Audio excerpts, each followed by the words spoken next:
या धर्मापुरी गावचा सरपंच सुद्धा या पीडित मुलीला भेटलेला नाही. इथले आमदार भेटायला आले नाही, खासदार भेटायला आले नाही. मठासाठी प्रत्येक जण आमच्या दलित मुस्लिमांच्या आदिवासींच्या दारावरती येतात, पण आमच्या लेकरांवरती अन्याय झाला तर डोक्यावर हात फिरवायला सुद्धा येत नाही. किती गंभीर आहे. आणि म्हणून एसपींनी पोलिसांनी जरी सहकार्य केलं असलं तरी 3 महिन्याच्या आत या आरोपीवरती कारवाई झाली पाहिजे अशी ऑल इंडिया पॅंथर सेना या ठिकाणी मागणी करत आहे. आणि म्हणून कुटुंब, वडील सुद्धा मजूर आहेत, खूप हळहळ व्यक्त करत आहेत. धर्मापुरी गाव आणि या सगळ्या ह्याच्यामध्ये तुम्ही एकटे नाही तेवढं लक्षात ठेवा. हा पॅंथर, हा बाबासाहेबांचा ठाण्या वाघ संविधान घेऊन तुमच्या पाठीशी ठामपणे उभा राहील आणि आपल्या लेकीला न्याय दिल्याशिवाय शांत बसणार नाही हे सुद्धा या माध्यमातून मी जाहीर करतो.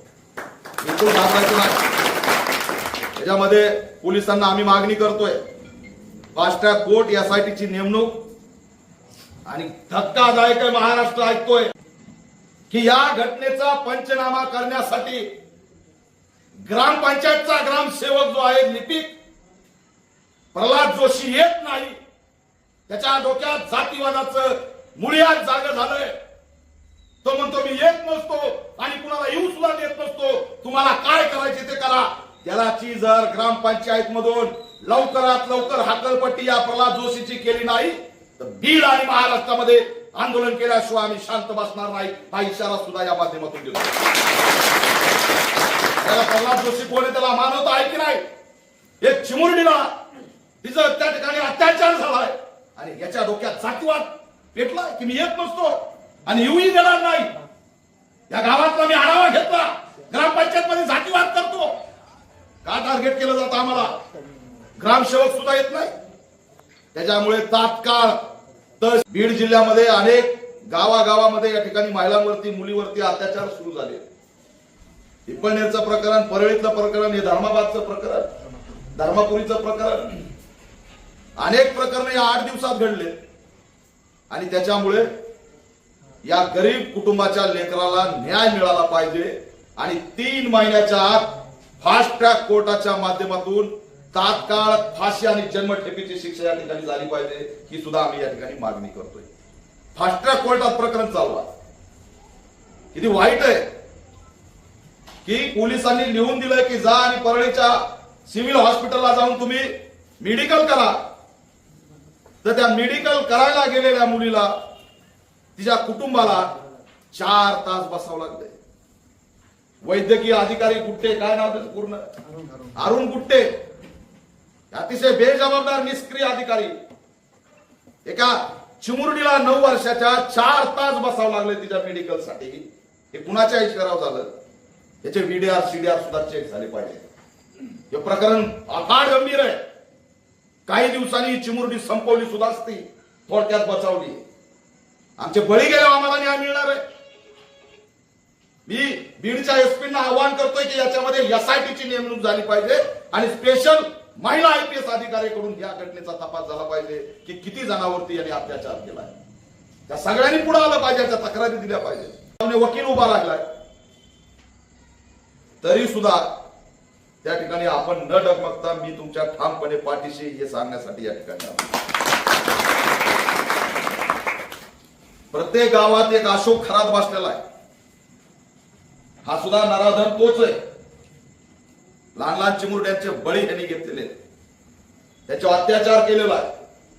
आणि म्हणून राज्याच्या गृहमंत्र्याला आम्ही विचारतोय की अशी उद्या या पीडित कुटुंबाची तर भेट घेतली पाहिजे आणि जे पंचनामाला आले नाहीत त्यांच्यावरती कारवाई केली पाहिजे. आणि जर जातीवाद केला जात असेल, चिमुरडीवर अन्याय होऊन जर आरोपीच्या त्या ठिकाणी बाजूनी कुणी उभा राहण्याचा प्रयत्न करत असेल तर ही ग्रामपंचायत सुद्धा बरखास्त झाली पाहिजे, ही सुद्धा भूमिका घेऊन लढा केला.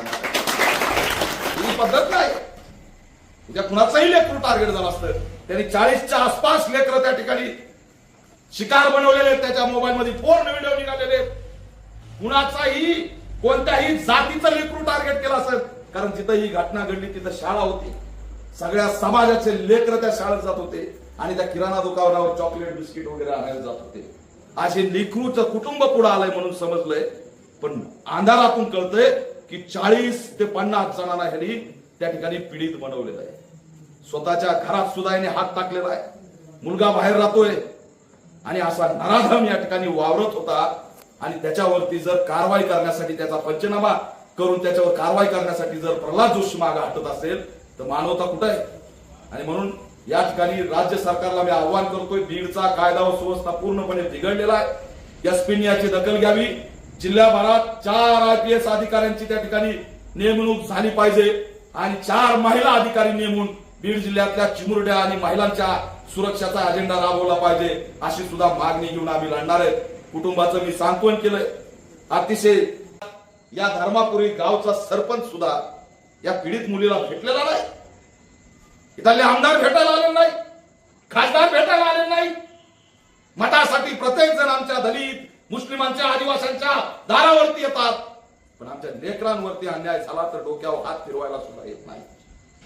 किती गंभीर आहे. आणि म्हणून एसपीनी पोलिसांनी जरी सहकार्य केलं असलं तरी 3 महिन्याच्या आत या आरोपीवरती कारवाई झाली पाहिजे अशी ऑल इंडिया पॅंथर सेना या ठिकाणी मागणी करत आहे. आणि म्हणून कुटुंब, वडील सुद्धा मजूर आहेत, खूप हळहळ व्यक्त करत आहेत. धर्मापुरी गाव आणि या सगळ्या ह्याच्यामध्ये तुम्ही एकटे नाही तेवढं लक्षात ठेवा. हा पॅंथर, हा बाबासाहेबांचा ठाण्या वाघ संविधान घेऊन तुमच्या पाठीशी ठामपणे उभा राहील आणि आपल्या लेकीला न्याय दिल्याशिवाय शांत बसणार नाही हे सुद्धा या माध्यमातून मी जाहीर करतो.